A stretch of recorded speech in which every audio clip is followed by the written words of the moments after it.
안녕하세요. 나무병원TV 김철응입니다. 오늘은 여기에 나와 있죠. 나무의사가 먹고 사는 법, 이 법이 법률을 의미하는데요.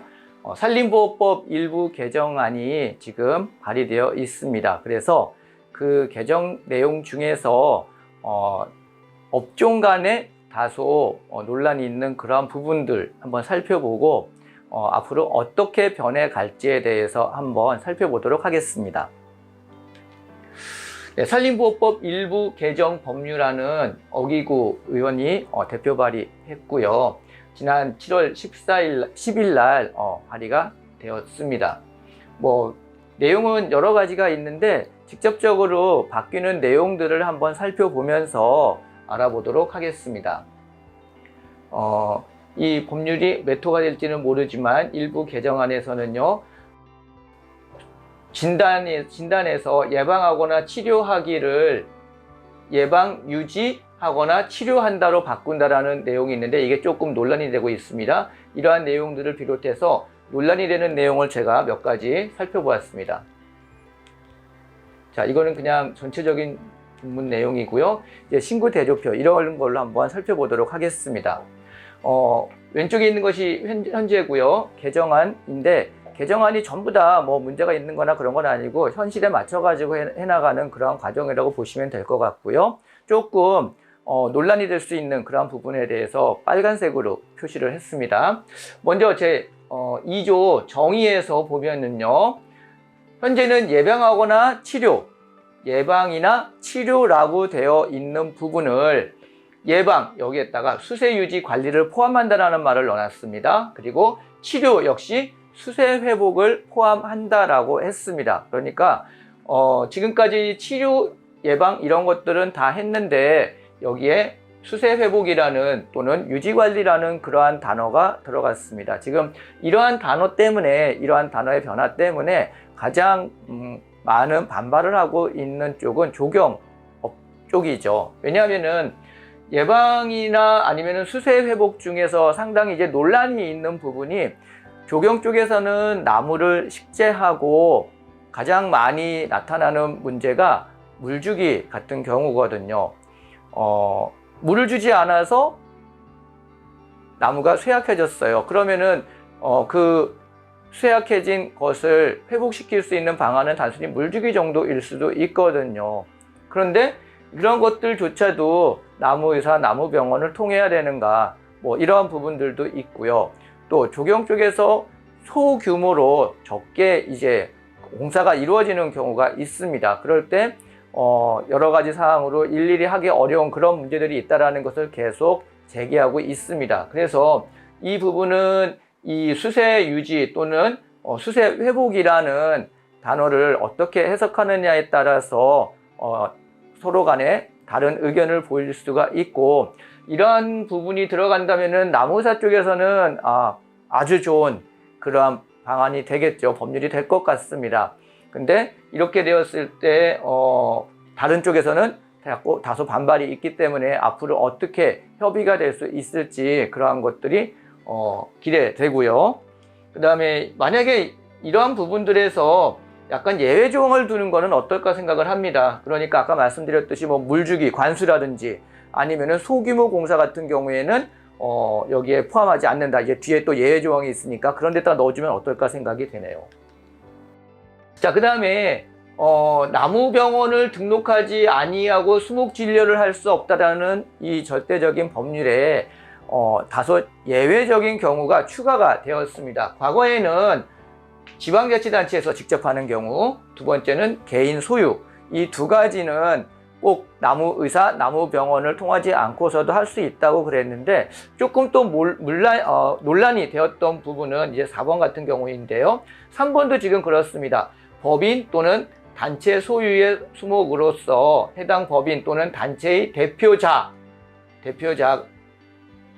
직접 수목 진료를 하는 경우 해놨습니다. 근데 여기 조건이 달려있는 게 뭐냐면요, 상시 고용된 나무의사 또는 수목치료기술자가 포함되어 있을 때, 이런 의미겠죠. 그러니까 법인이나 어떤 단체에 나무의사나 또는 수목치료기술자가 들어가 있으면은 이것도 꼭 나무병원을 통하지 않고 수목 진료를 할 수 있다는 거죠.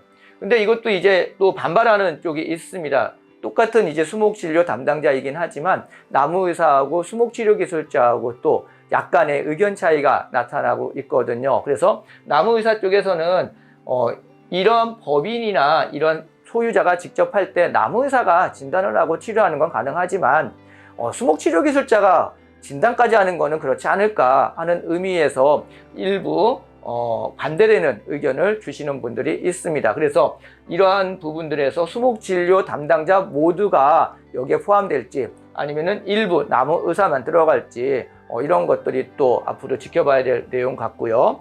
네 번째는 공동주택입니다.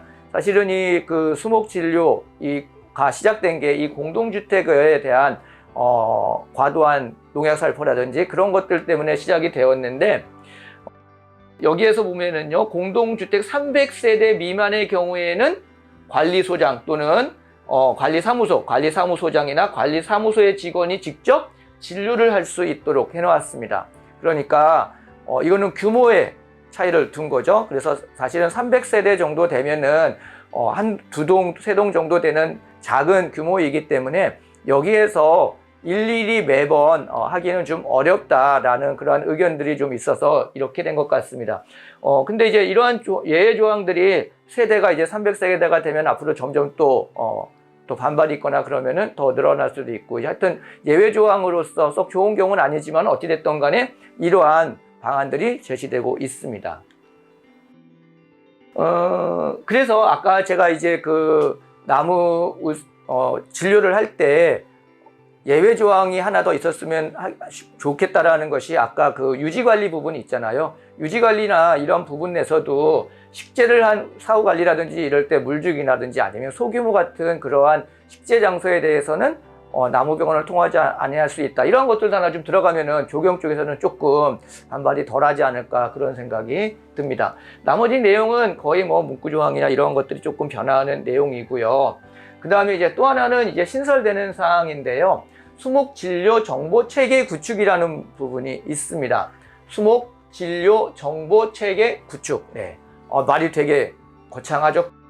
근데 이거는 뭐냐면은 말 그대로 수목진료를 하고 있는 모든 것들을 하나의 플랫폼에 담겠다라는 거죠. 지금 이러한 것들이 국가유산청에서 그대로 이루어지고 있는데요. 여기 보시면은요. 첫 번째는 나무의사 자격 경력, 나무의사 보수교육, 나무병원 등록, 나무병원 실적, 그 밖에 정보들, 뭐 이러한 것들을 전부 다 이 안에 담게 되어 있습니다.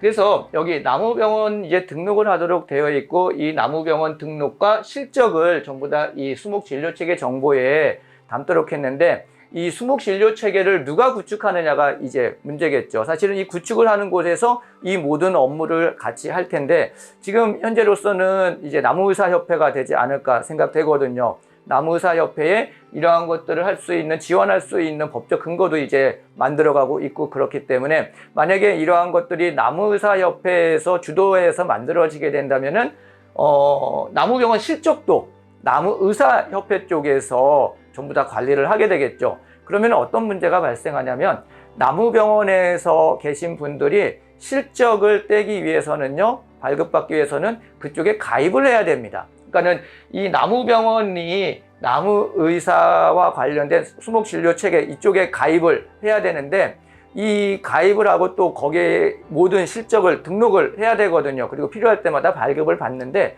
이거를 공짜로 해주느냐 이겁니다. 어떤 협회든지 간에 이 실적 관리가 굉장히 중요한, 굉장히 많은 부분을 차지하는 수익 부분이거든요. 때문에 이러한 것들을 나무의사협회에서 하게 되면은요, 나무병원이 나무의사협회와 관련된 이쪽에 가입을 하고 그쪽에 가입비 또는 연회비를 계속 내게 되겠죠. 근데 나무의사협회가 또 따로 있습니다. 근데 나무의사협회에서는요, 현재 지금 뚜렷하게 이러한 일을 하지 못하거든요. 그런데 여기도 회비도 받고 있고 가입비도 받고 있어요. 그러면은 나무병원에 있는 입장에서는 두 개의 협회가 있는데 실질적으로 필요한 것, 실질적으로 나에게 지금 중요한 거는 실적이나 이런 것들과 관련된 이런 수목진료체계 나무의사 쪽이거든요. 그러니까 이쪽에 가입을 대부분 하겠죠. 그러면은 이 나무병원협회에는 가입을 하기를 조금 꺼리게 될 겁니다. 왜냐하면은 특별한 나에게 주는 혜택이 없는 상태에서 회비를 내고 뭐 그럴 이유가 별로 없잖아요.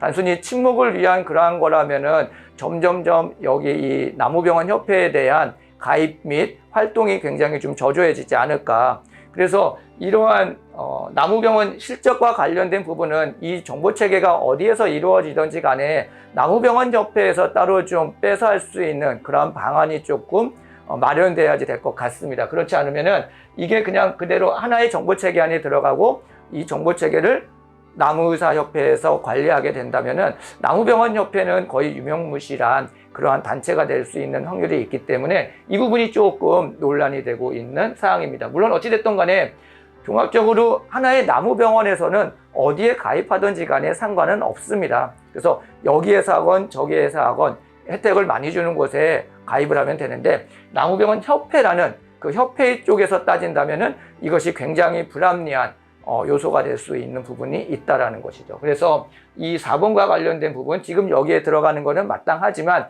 이러한 것을 누가 할 것인가 하는 부분에 대해서는 앞으로 굉장히 많은 논란이 있을 것 같습니다. 그래서 나머지 내용들은 뭐 그 기본적인 내용들입니다. 신설이긴 하지만은 전부 다 정보를 제공해 줘야 된다라는 그러한 내용들입니다.